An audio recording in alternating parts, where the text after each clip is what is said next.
We were faced with the question of what would happen if we didn't have an animal shelter or an animal hospital.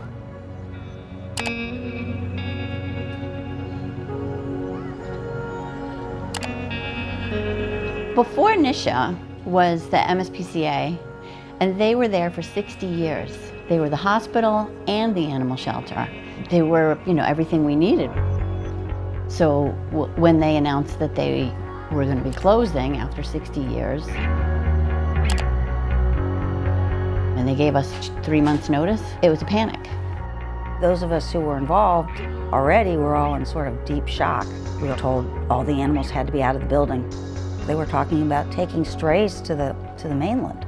I got so sad for all the dogs we'd had come through and for all the dogs that were going to need us in the future. And I just started tearing up and went to my car and just cried. Well, we were dismayed. We were horrified.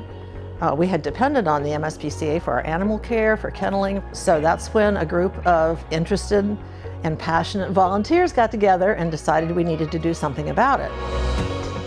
We all went to the brewery and sat down and just hashed it out. Who was going to do what?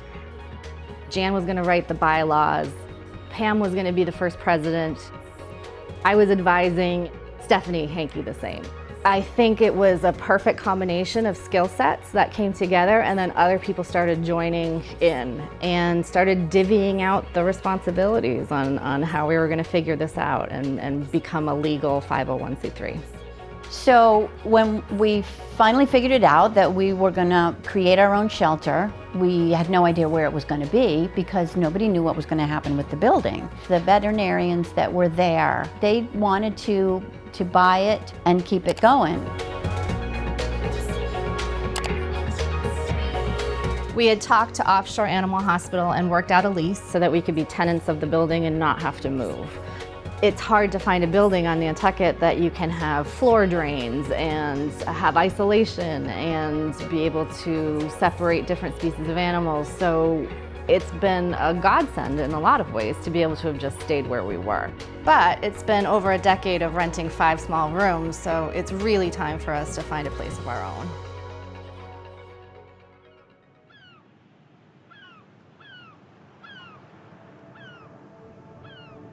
When we started doing this, I saw a whole additional side of what goes on in a community that I never knew about. The community support that came in as soon as we announced what was going on and what our needs were going to be was absolutely astounding.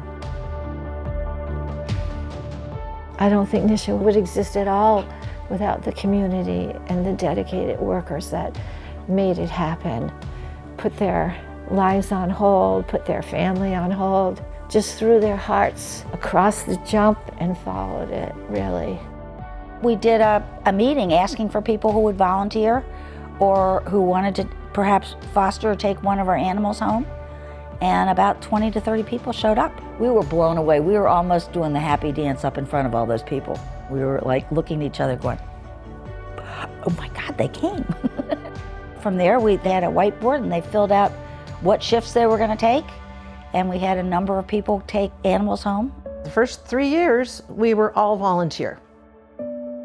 We had volunteers working every shift from morning to night, from 7 a.m. to 7 p.m. to go in and feed and walk and medicate and take care of all the animals that were there.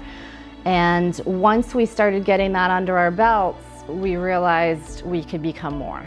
And that's when it started evolving. After a couple of years getting staff in place and being able to do quite a bit more than just a reactionary animal shelter. At this point, NiSHA to me is a community resource center, and I'm very proud of the fact that we are very much a non-judgmental organization, so people should feel very safe and comfortable coming to us if they have an issue. Whether that's because they can't feed their animal, we have a pet food pantry. If they need spay-neuter support, they can't afford the surgery, they can come to us.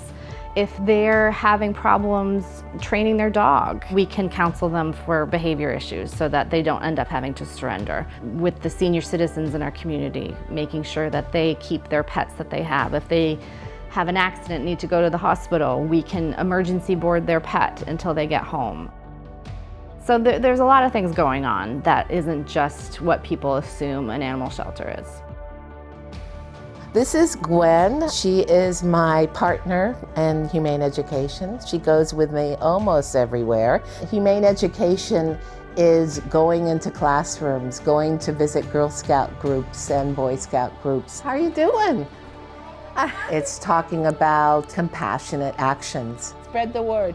Brandy's been here too long. Help us find her forever home. How to feel like if you see somebody being bullied in school. How would that feel to you if you saw a dog being kicked? And kind of connecting those two actions. In trying to feel how an animal feels, that helps them kind of stretch their compassion. Good job. So we have our Land to Sea transport, and that can cover bringing in cats, dogs from anywhere, any other overburdened shelter, and adopting them out on Nantucket. Little Mountain Rescue is another 501c3 down in Mississippi. It's basically a one-woman show. It's basically Barb, and she is unbelievable. She's been taking in dogs mostly, and she'll find them on the side of the road. She's found a pizza box that she opened and found a litter of baby kittens, maybe 2 days old. And this is a daily occurrence. This is not something that just happens every once in a while. I'll see what dogs are ready to come. I have to know who's ready. All the dogs are spayed and neutered and microchipped and up to date on all their vaccines and tests. And she does an amazing job socializing them. They come up dog-friendly, people-friendly, kid-approved, ready to go. My favorite part about working at NiSHA is helping people learn to care for their animals and communicate with them. A lot of behavior problems come from miscommunication between the two species. Teaching people to connect with their dogs strengthens a human-animal bond, and in my opinion, there's nothing greater than that. I love you all. It's amazing what we've been able to do in 10 years. The next 10 are going to be even better. Oh, I am so proud of this organization, I could just pop. It's just done such a wonderful job. And it's just beyond my wildest imagination now that they would be where they are at the end of 10 years. It's just incredible. It's hard to believe it's been 10 years. I have always had a vision in my head of what Nantucket could have for an animal welfare resource center, and it's becoming that. And it's because there have been so many people involved, and we're growing fast. We're going to be able to be a lot bigger even in the next 10 years. It's pretty amazing what we've done in the tiny space that we have, but if we could just have more space where we could offer training, where we could offer a way to showcase our animals for people when they want to come and adopt. We can have a whole education room where people can come and find resources and ask questions and get the help that they need. They are so all-inclusive. It's amazing when they say no animal will be turned away. These are people that will give everything for the animals, and they have, and they've done this.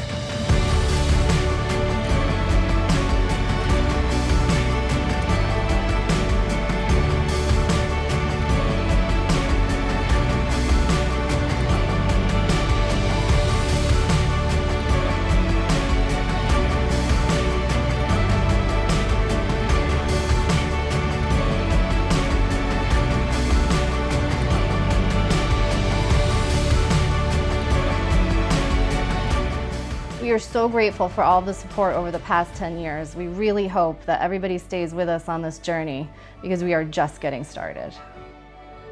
I am so proud of this organization. It's ridiculous.